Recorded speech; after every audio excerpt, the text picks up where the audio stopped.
Hello, bonjour à tous. Les crypto-sceptiques auront une fois encore eu tort parce qu'ils pensaient que c'était la mort des crypto-monnaies. Et aujourd'hui, nous avons un market cap à plus de 450 milliards de dollars et un Bitcoin qui se maintient depuis plus d'une semaine au-dessus des 9000 dollars.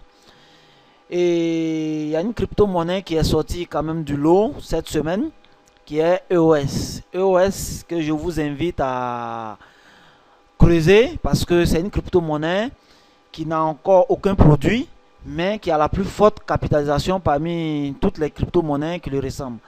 En effet, c'est une crypto qui va émettre des smart contracts aussi, comme Ethereum. Actuellement, ils sont à l'état de token, mais le prix est déjà à 17 dollars. Normalement, c'est en juin que le projet va rentrer dans le vif du sujet. Oui, actuellement, ils sont encore en ICO parce que ça a été particulier. Je ne vais pas rentrer dans tous les détails, mais je vous invite déjà actuellement à en acheter parce que actuellement, le prix va gonfler après l'annonce qui va être faite bientôt par les fondateurs. Et aujourd'hui, il y a de très bonnes nouvelles pour les pays africains parce que Binance, qui est la plus grande plateforme d'échange, aujourd'hui s'intéresse beaucoup aux pays africains, d'où la visite du grand patron fondateur responsable de l'exchange, Chimpanzao, en Ouganda et au Togo. Et lors de cette visite, il a encouragé les jeunes africains à s'investir dans les technologies de la blockchain à travers des projets innovants qui vont régler et résoudre des problèmes locaux. Donc c'est ainsi qu'il a eu à participer activement à des réunions avec la Blockchain Uganda Association pour une discussion préliminaire sur des possibles coopérations. Et là, le patron de Binance a été clair en disant que l'argent viendra après, mais que les jeunes développeurs et passionnés d'innovation, rendus possibles par les technologies de la blockchain, s'intéressent plus à développer des solutions pouvant améliorer la vie des gens. Donc, de même pour aussi le Togo, et le Togo qui s'est réellement transformé en une visite d'État parce que Chimpanzao a été reçu personnellement par le président du Togo, Faure Gnassingbé. Donc, ce qui montre vraiment l'intérêt aussi que portent certains pays africains vis-à-vis du Togo. Et pardon, vis-à-vis des crypto-monnaies. Donc, bientôt, vous allez entendre parler de la Côte d'Ivoire parce que nous allons mettre en place notre Blockchain Association et on espère aussi avoir des soutiens de l'extérieur parce qu'ici, les crypto-monnaies encore ne passent pas très bien vu le côté inflationniste qu'a nos monnaies face aux devises telles que le dollar et bien sûr l'euro. Donc les crypto-monnaies sont réellement une réserve de valeur pour nous.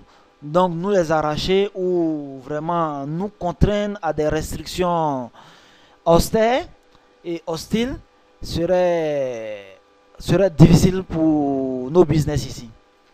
Binance continue encore ses investissements.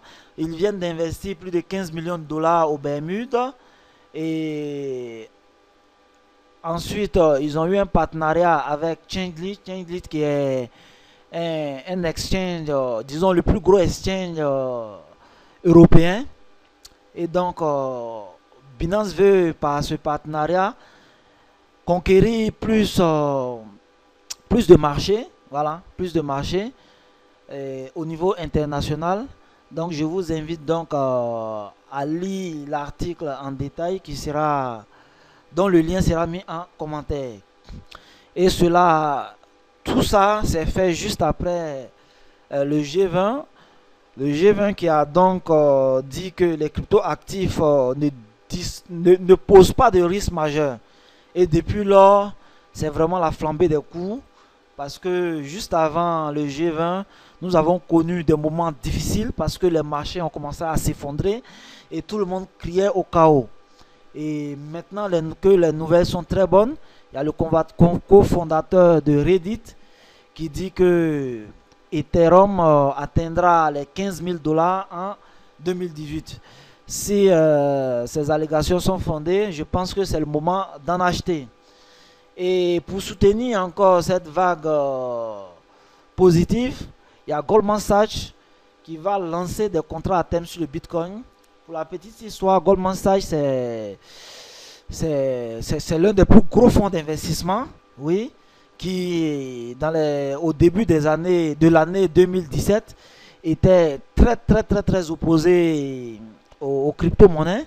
Et maintenant qu'ils voient que ce n'est pas une bulle spéculative comme il le disait avant, ils veulent leur part du gâteau. Donc ces investissements vont aussi amener leurs coûts à un certain niveau. En Argentine, des distributeurs automatiques de crypto-monnaies sont installés. Vraiment, les idées ne manquent pas, mais c'est la volonté des gouvernements et des gouvernants qui doivent faciliter les environnements d'investissement.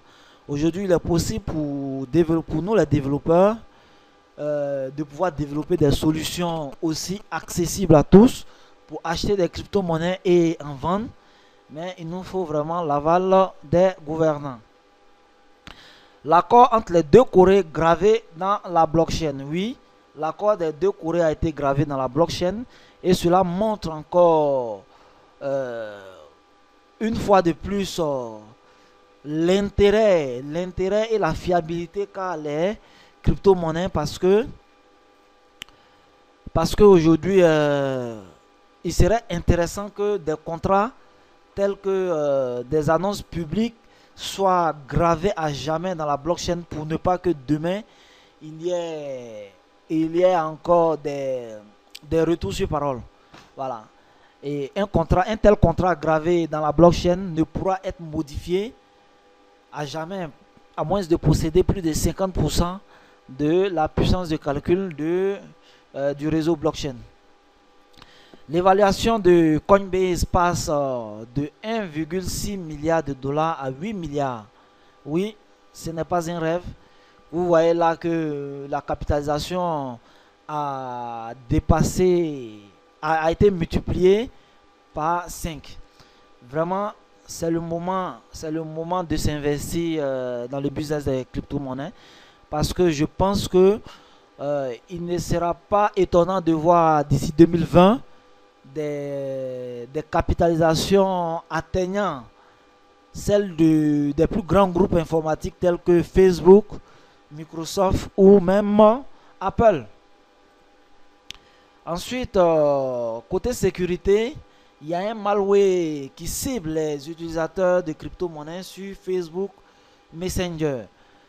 C'est ainsi que une extension malveillante de Google Chrome, connue pour son efficacité, a été réorganisée pour cibler les exchanges de crypto-monnaies. A rapporté cette semaine la société de cybersécurité Trend Micro. Donc faites très attention aux différents liens, aux différentes extensions que vous téléchargez pour vous faciliter la vie.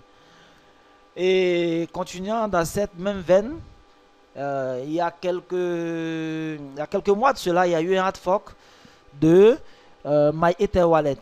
Oui, malheureusement, nous n'avons pas pu vraiment communiquer sur ces hard forks parce que nous avions pensé en son temps que ce n'était pas très important.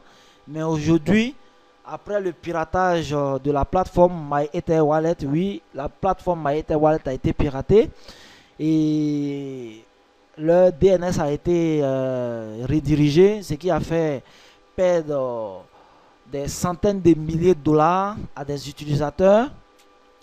Et donc, après le hard fork, le groupe de développeurs qui soutenaient le projet MyEtherWallet s'est divisé. Et donc, MyEtherWallet et MyCrypto. Il s'avère que dans les équipes de développement, ceux qui apportaient plus dans le développement même de la plateforme sont tous allés du côté de MyCrypto. Voilà. Donc, ce qui fait que en réalité, MyEtherWallet risque de ne plus bénéficier d'un certain nombre de mises à jour. Quand vous regardez sur le GitHub, l'analyse GitHub nous montre clairement la participation des deux équipes. Voilà. Ça, c'est la participation de l'équipe restée chez MyEtherWallet. Voilà. Et ça, c'est la participation de l'équipe qui sont allés aux côtés de MyCrypto.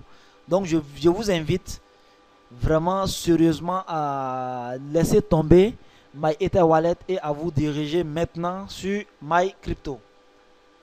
Et merci de nous avoir écoutés, même si la vidéo a été un peu longue. Et merci de nous donner un coup de pouce en vous abonnant à notre chaîne, en likant, en partageant, parce que c'est notre seule source de revenus et c'est notre seul encouragement à continuer à vous donner des informations encore plus croustillantes. Merci et à ciao.